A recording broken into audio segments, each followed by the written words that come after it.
Guys, कैसे हो आप सभी। आज जो हम प्रॉब्लम करने वाले हैं वो है टू सम प्रॉब्लम।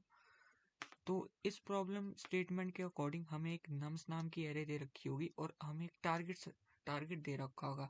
बेसिकली हमें क्या करना है कि जो भी एलिमेंट्स इस टारगेट के इक्वल है हमें उनके इंडिसेस रिटर्न करने हैं।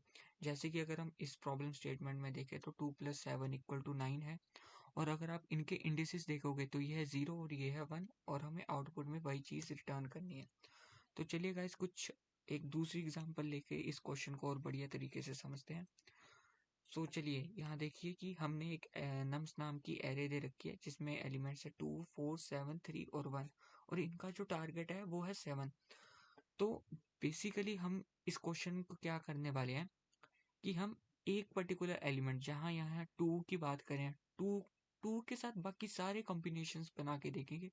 जैसे यहाँ 2 और 4 का हो गया, 2 और 7 का हो गया, जैसे कि ये देखिए 2 और 7 का हो गया, फिर 2 और 3 का हो गया यहाँ से, और 2 और 1 का। हम देखेंगे क्या इनका सम टारगेट के इक्वल है। जैसे यहाँ इन सभी में से किसी का भी सम जो है वो टारगेट के इक्वल नहीं है, तो हम क्या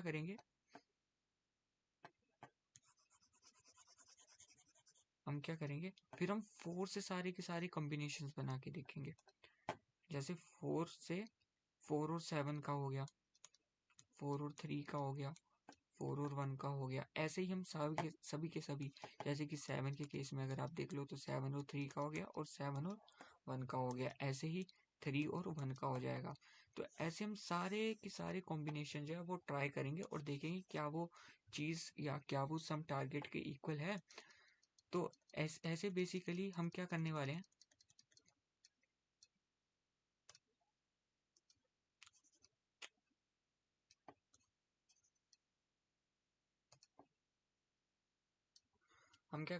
एक आई पॉइंटर लेंगे और एक जे पॉइंटर लेंगे। याद रखना, जो जे पॉइंटर होगा वो हमेशा आई से एक आगे होगा। एक आगे क्यों? अगर मान लो जे भी यही होता तो 2+2 सेम एलिमेंट को 2 बार ऐड करके फिर उसको टारगेट की कंपेयर कराना कोई सेंस नहीं बन रही।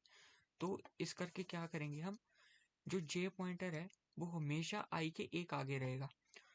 तो ऐसे हम क्या करेंगे, 2+4 का देखेंगे, फिर क्या होगा कि जो जे पॉइंटर है फिर उसको आगे आइट्रेट करा देंगे, फिर 1 और 7 का देखेंगे, सॉरी 2 और 7 का, फिर ऐसे ही फिर जे को जो है वो आगे बढ़ाएंगे, फिर 1 और 3 का देखेंगे, सॉरी 2 और 3 का।